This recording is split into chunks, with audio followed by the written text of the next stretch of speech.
Prime time India में मैं हूं शकील बागमारे। आइए देखते हैं प्राइम टाइम में आज क्या है खास। बिहार में शपथ ग्रहण, फिर से सीएम की कुर्सी संभालेंगे नीतीश कुमार। तेजस्वी को लेकर संजय रावत का बड़ा बयान, कहा बिहार के असली हीरो हैं तेजस्वी यादव। बिहार चुनाव में मिली जीत के बाद अकबरुद्दीन ओवैसी ने कहा कि पूरे देश में लहराएंगे एमआईएम का परचम। अर्नब को मिली 8 दिन में जमानत, मगर जम्मू कश्मीर के पत्रकार को मिली 15 महीने बाद पहली सुनवाई। आइए देखते हैं खबरें विस्तार से। बिहार में शपथ ग्रहण, फिर से सीएम की कुर्सी संभालेंगे नीतीश कुमार। पटना में आज नीतीश कुमार को विधानमंडल का नेता चुना है और बिहार में नई सरकार का गठन सीएम के तौर पर कल नीतीश कुमार शपथ लेंगे। उनके साथ बिहार सरकार के कई मंत्रिमंडल के कई सदस्य भी मंत्री पद की शपथ लेंगे।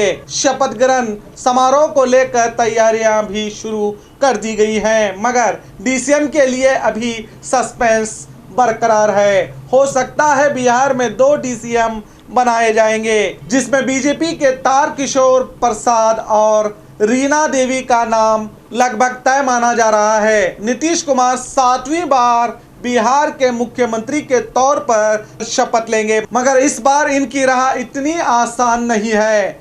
हर बार नीतीश बड़े भाई के रोल में दिखाई देते थे, मगर इस बार कम सीटें आने के वजह से वो एनडीए में छोटे भाई का रोल में आ गए हैं। अब देखना है बीजेपी का ही सीएम होना चाहिए। कहने वाले बीजेपी विधायक नीतीश को 5 साल अपना सीएम मानेंगे या कुछ दिनों बाद उन्हें सीएम की कुर्सी छोड़ने के लिए मजबूर कर देंगे, देखते हैं। तेजस्वी को लेकर संजय रावत का बड़ा बयान, कहा बिहार के असली हीरो हैं तेजस्वी यादव। बिहार के विधानसभा चुनाव को लेकर शिवसेना में खासी नाराजगी देखने को मिल रही है।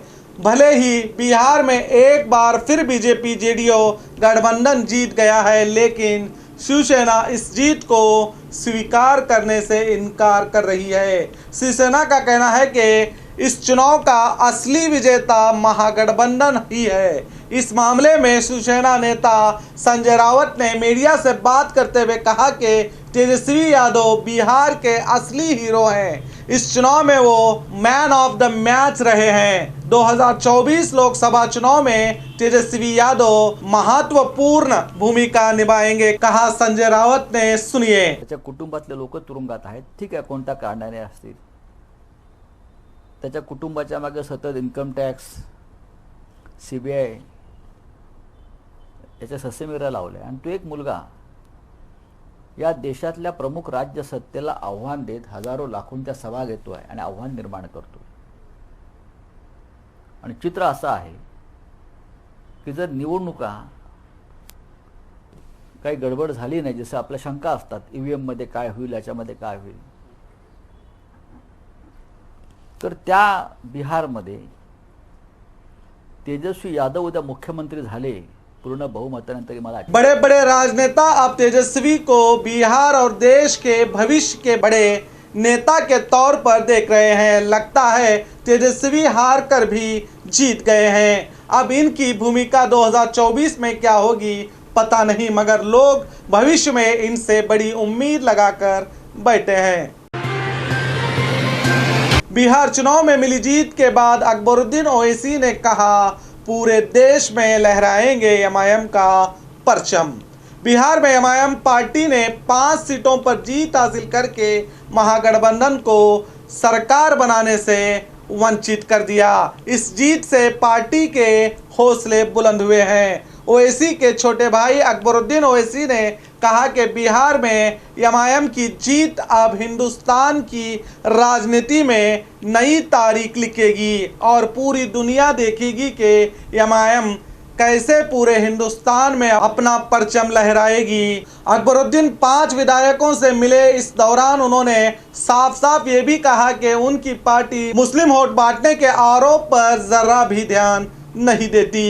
अब वो दूसरे राज्यों में भी अपने पार्टी के जनाधार को बढ़ाएंगे, कहा अकबरुद्दीन ओवैसी ने। सुनिए।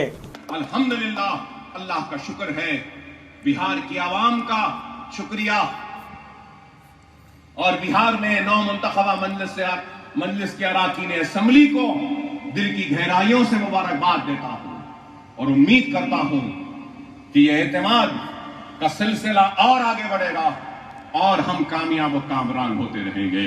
आप तमाम का शुक्रिया कि आप आए यहां पर और इस तकरीब का हिस्सा बने। दुआ कीजिए कि अल्लाह हमारे खिदमात को, हमारे काम को कबूल करे और आखिरत में हमको इसका अजर दे। वाखिरु दावाना अल्हम्दुलिल्लाह रब्बिल आलमीन।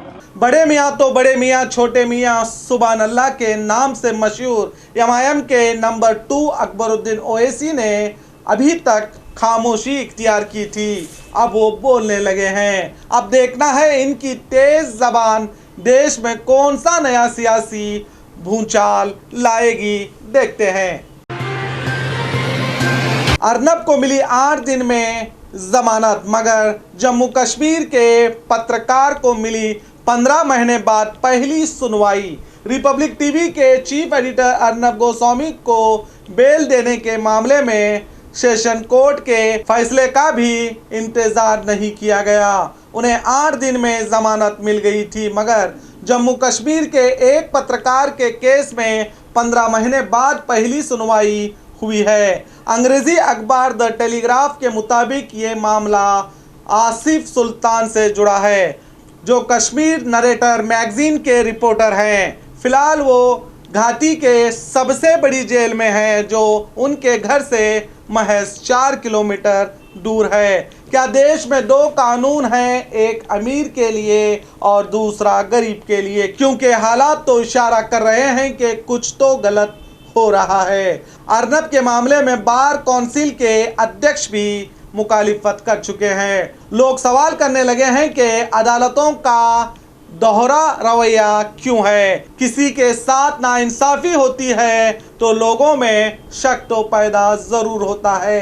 एक तरफ कई लोग जिनकी अभी तक सालों से जमानत नहीं हुई, और दूसरी तरफ सरकार के लाडलों की सिर्फ 8 दिन में जमानत हो जाती है, तो देश के लोगों में सवाल तो जरूर पैदा होता है।